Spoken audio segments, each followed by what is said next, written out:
up, wake up, wake up. Hi, folks. I'm Bob Schrupp, physical therapist. Brad Heineck, physical therapist. Together we are the most famous physical therapists on the internet. In our opinion, of course. I just noticed, Brad, is he taller than you are? Yes, let me tighten the screw down. That'll shorten him up a little bit. That's Sam, the super skeleton. By the way, today, Brad, we're going to talk about back pain. You might try these 7 stretches of the Quadratus Lumborum and see if that helps diminish your pain. Sure. It's certainly worth a try. I did see a study that showed there was 3 muscles they felt you should stretch, and this was they had reviewed a lot of different other studies, Sure. and they found out the hamstring, Quadratus Lumborum, and for pelvic tilt, believe it or not, were the important ones to.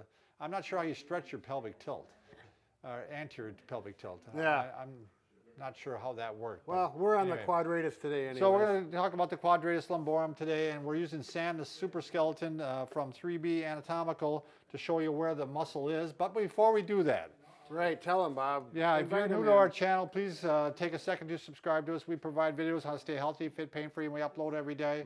Also go over to Facebook and like us, because Brad and I, as children, along with Sam the super skeleton, we're not liked, and we're trying to turn things around. So let's get right to the Quadratus Lumborum, Brad.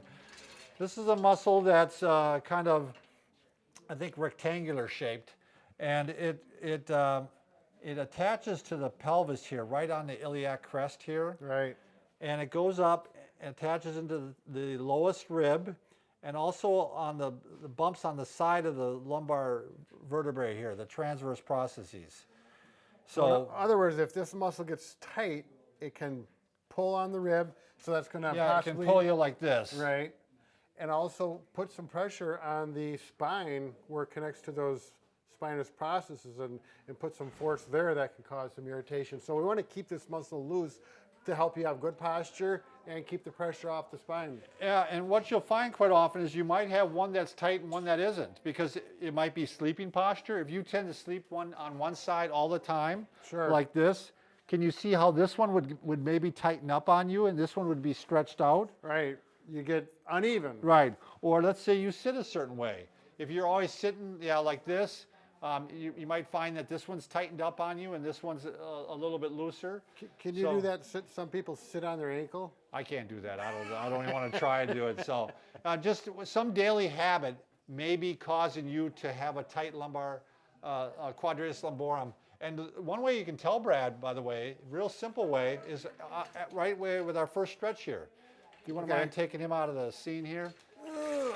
So this is a muscle that, kind of hikes your hip or pulls you down like this. Right. But if you get up against the wall like this, Brad, and you cross the one leg over, and you bring your arm up like this, and then you want to see how far out you go. So what I mean? yeah, this gap right here. Yeah, to see how tight you are, because I'm stretching it right now. This is one way to stretch it. Go ahead and bring the foot over. Everybody's got a wall, right, Brad? Sure. And you lean over like this, and you can lean over like this, and don't turn. You're just going straight into the side bend. See how far away you go. Let's do this. Let's compare on me, Brad. Let's do the other side. All right. I'm going to go over. I'm going to cross over like this. My back is up against the wall, and I'm going to pull like this. And I would say this one is tighter. Yeah, you don't have the gap right here that you do on the other side. You got the same distance from the wall. And I know why it is tighter. I'm actually missing a muscle, the serratus anterior on this muscle, on this side. Where'd it go? It died. It died on me. It did, didn't it? It did, yeah. You had a neurological. Yeah, I had a nerve damage on there, and it died. And so this whole side is a little bit off. Okay. And you can see that it is tighter, isn't Sure. it? So. What's the next one, Bob? All right, next one we're going to, this is actually my favorite one, Brad. Were you going to use the I'm ball? going to use the ball, yeah. Okay. And what you do is you can just go ahead, you're going to need obviously a ball, so you do need some equipment. But you're going to bring this hip forward like this. And again, without rotating, I'm just going to go like this. You can really stretch on this one. Yeah. Oh, look at that. You can see your skin, Bob. You got belly right there.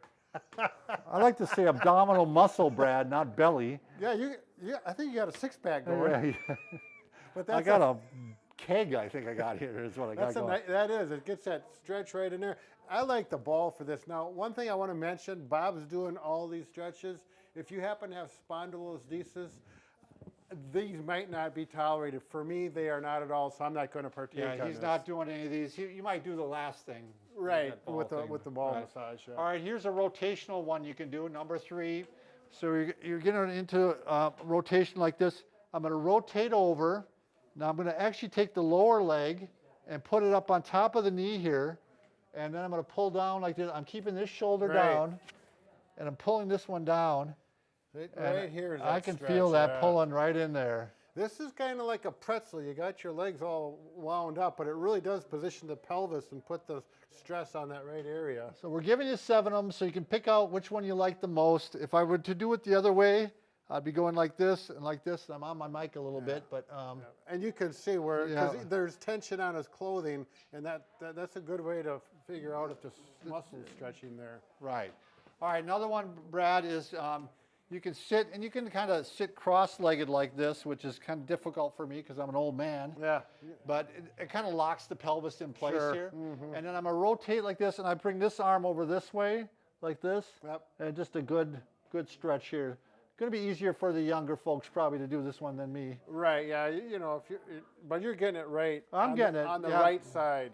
Yep. Lean to the left, get it on the right. So again, you can see I'm tighter on this one. I just don't go as far. Yeah. So I really probably should focus on that one more because I do this stretch.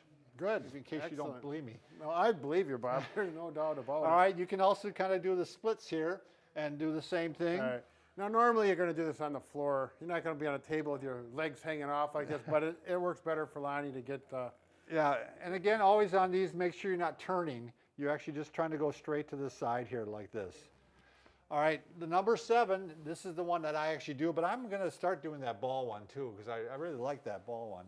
I do this in the stairs, and the reason I like doing this one, I get 2 stretches in one. Sure. So I'm stretching my hip adductors, which really are tight on me, and I put those up on a staircase like this, and then I just lean over like this, and I'm stretching my hip adductor, and I'm stretching my quadratus lumborum at the same time. Just works out really nice. The nice thing about using the stairs is you have different levels, which kind Yeah, of... and that's exactly what I do, Brad. I start off with the lower level, and I stretch a little bit, and I just keep working my way up, and I've been trying to get a little more.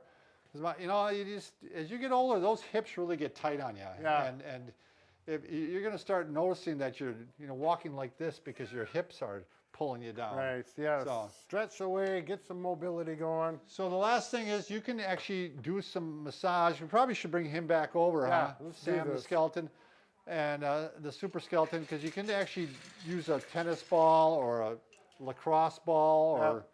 I'm going to use a tennis ball because a lot of people have these laying around, or you can just go down to the local park or take one from someone playing when they're not looking.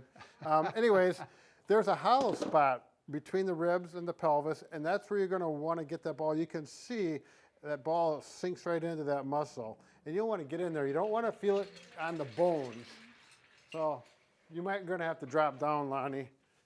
All right, so we're going to take that. And you will feel it, and then you can kind of roll around. Do this on some carpeting. Carpeted floor works the best, or a nice mat like this. Oh, I'm on it. There we go. Oh, my mic fell. If that happens, make sure you get the mic out of the way. There.